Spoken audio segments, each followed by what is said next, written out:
What's up, everyone? It's been cold and wet the last couple weeks. We haven't had too many sunny days, so first one in a while. I'm gonna take advantage of it and just get a really light, relatively short jog in. Let's lace them up.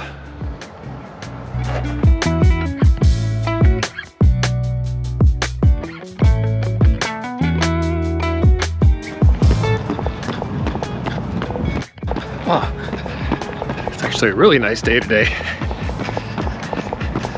Been inside all day at the computer. Should have worn my shades.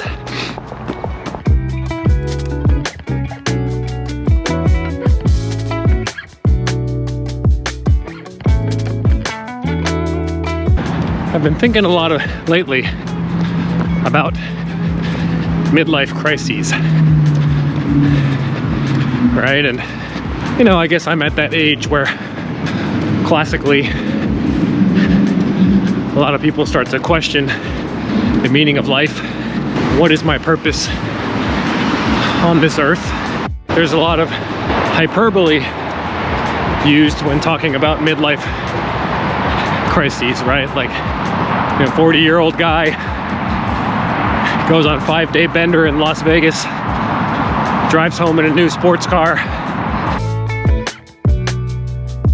I think a lot of my struggles, so if I think back to times when I've been really depressed or times when I just haven't felt like myself, it's because I don't know what myself is. All right, I don't know what my identity is or what I identify as. And I think in particular, over the last 5, 6, 7 years, my identity has changed a lot.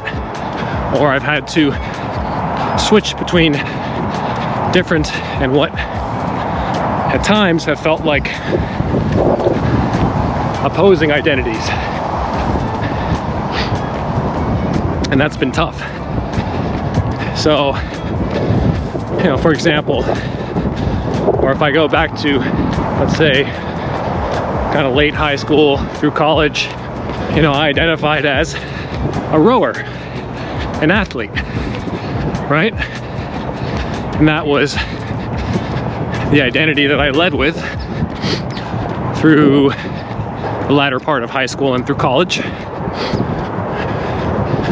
I took a lot of pride in that, and I think that fueled a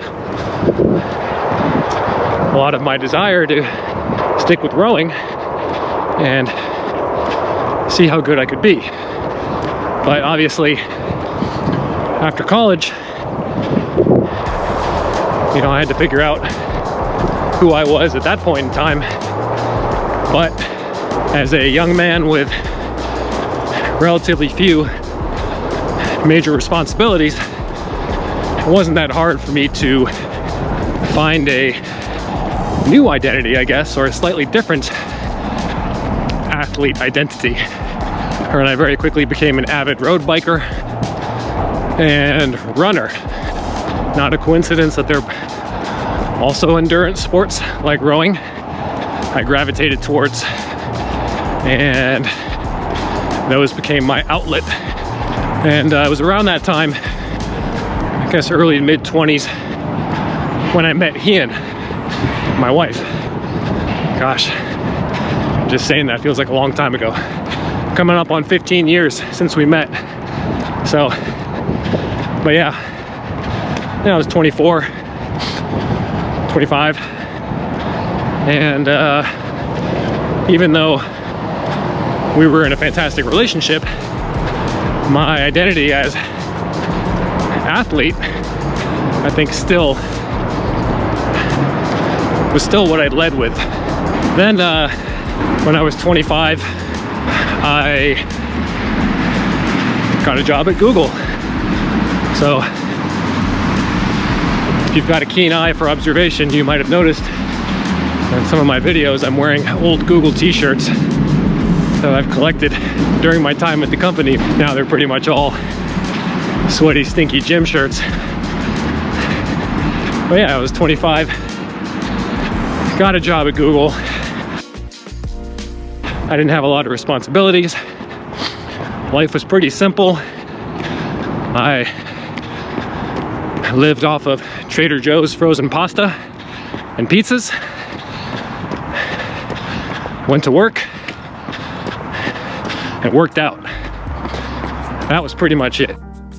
I joined Google, which actually got the job offer on my birthday, on my 25th birthday. I was ecstatic to have the chance to work there. And very quickly, upon joining Google, you know, being a Googler, Google employee became a huge part of my identity as well. So I had, you know, athlete on one side, Google employee on the other, and, you know, my performance at work, or I guess in both arenas, mattered a lot to me. And, you know, my self-worth became quickly tied to how I performed at the workplace and also in my athletic pursuits. I've talked about in some of my other videos how I have an addictive personality, which is a double-edged sword. You know, I remember some point in my 20s when I was deep into my running and cycling phase. I remember Ian and I were hosting Christmas one year for her family, which is no small feat. You know, 25 people at that time. And I thought, well, since it's the holidays, got a little bit of extra time, I'll just go run a marathon on Christmas morning, I think it was. Or it might have been Christmas Eve, but whatever. The day that we were hosting.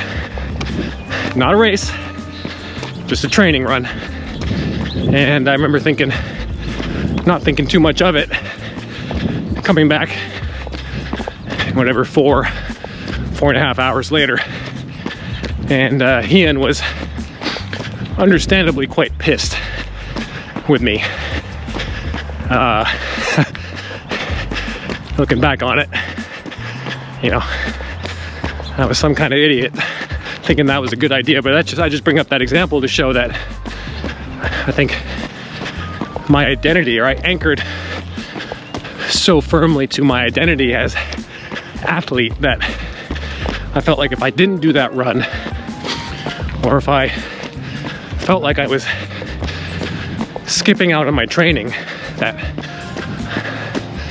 I was less of a person for that. And, you know, made decisions that compromised other way more important things in my life. So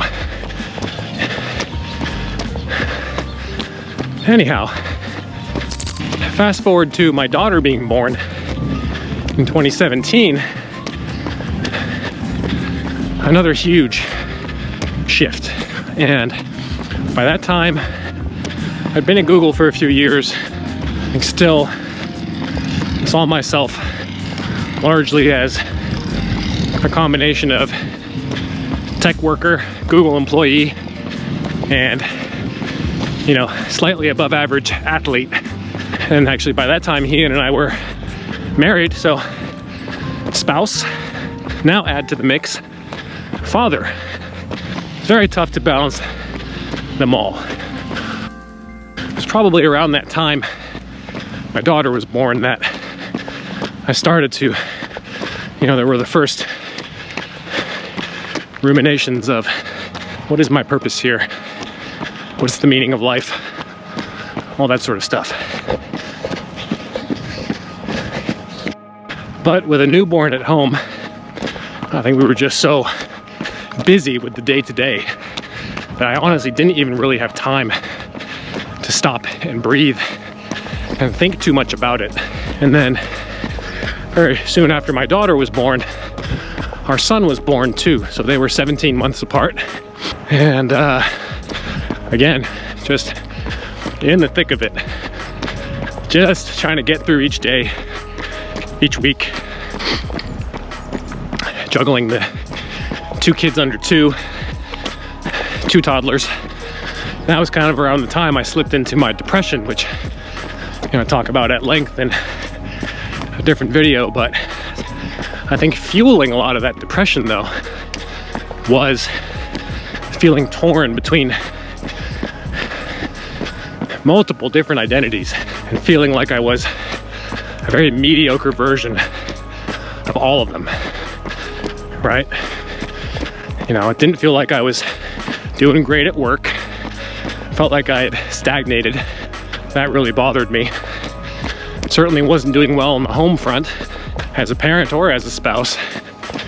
And I had just stopped taking care of myself and my health completely.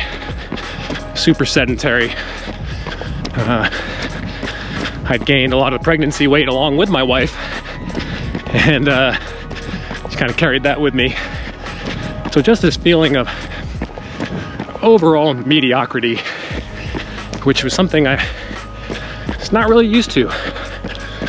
And as someone who'd always considered himself a hard worker, overachiever, maybe, but this was a new and very uncomfortable feeling. At least on the professional side, I think a lot of the pressure was self-imposed, of course, but especially here in Silicon Valley, in the tech world, in a company like Google, you're surrounded, for the most part, by people who were and are also type A overachievers. And so you're surrounded by pressure.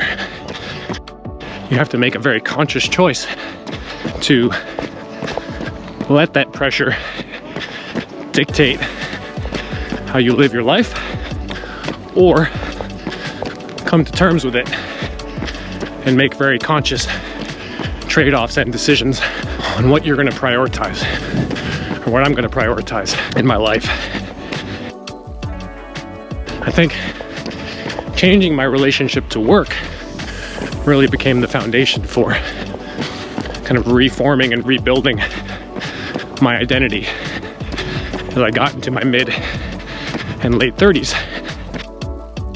But so much of the culture here in tech in Silicon Valley is based around how fast one can advance and climb the ladder, get promoted, get bigger job titles, more responsibility, that it can feel a bit antithetical at times to say, you know what, I'm actually okay if I don't get any of that. And that's a mindset shift. Oh, hey, dog. Oh, he's excited by the camera.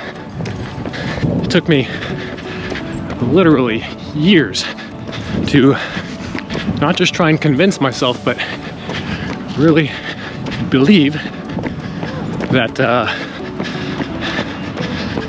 my job was not me. My performance as an employee of Google does not dictate my self-worth. I want to spend some time on this again, because I think for many of us, we often let work, a lot of which is out of our control, dictate how we feel about ourselves. And that's a dangerous place to be. And it took me again 3, 4, 5 years to truly internalize my belief that I'm just going to do the best I can at work, but I'm going to prioritize myself, my health, and my family's needs over any that my employer would have. It might sound obvious when I say it like that, like, well, no shit, you're going to prioritize your family and yourself over work, but easy in concept, much, much harder to execute, right? It doesn't make sense for me to compromise in other areas of my life anymore. Now, it did make sense, 10 years ago before I had kids, and when Ian and I were trying to build our foundation as a couple, but it no longer makes sense. The depression, just getting physically more out of shape, seeing the effects in the mirror on a day-to-day basis also really helped me turn that corner. And don't get me wrong, it's taken a lot of practice to very consciously shut that voice off in my head that says, nah, you gotta nail this assignment, or you gotta stay up late every night this week, or work on the weekend. I mean, sure, every once in a while, when the occasion truly calls for it, I will do that. But it's a very deliberate decision on my part when I do. I'm really working hard to lean into my identity as a father and as a spouse in new ways, and maybe ways I hadn't tried before because I just simply didn't have the mental capacity or wherewithal to know how to do that. And yes, although I am a lot more physically active now, as you've seen on this channel, I'm not an athlete first and foremost. It's a part of me, it always will be, but other things are much more important.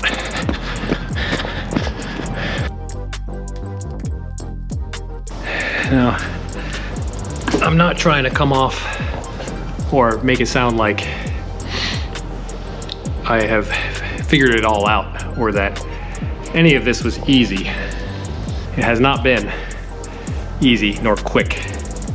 And to those of you who can relate to any part of my journey, it can feel daunting, right? To even know where to start. Whether it's digging out of a depression, getting back in shape physically, becoming a better parent, partner, etc. There's no shame in asking for help. And that doesn't mean, jumping into intense therapy. It can be leaning on friends, family, people you've met professionally, mentors, right, who can help you take whatever that next step or even first step is. Start small. So you don't have to go out and run a marathon next weekend. Start small. Go out for that 2-mile jog, or that 20-minute bike ride, 10 minutes on the rower, and then do it again the next day, right? Do it again later that week, right? And let that momentum keep building. And hopefully when you stop and take a look, you've made some real noticeable progress. Anyways, now I'm just rambling. Thank you all for tuning in.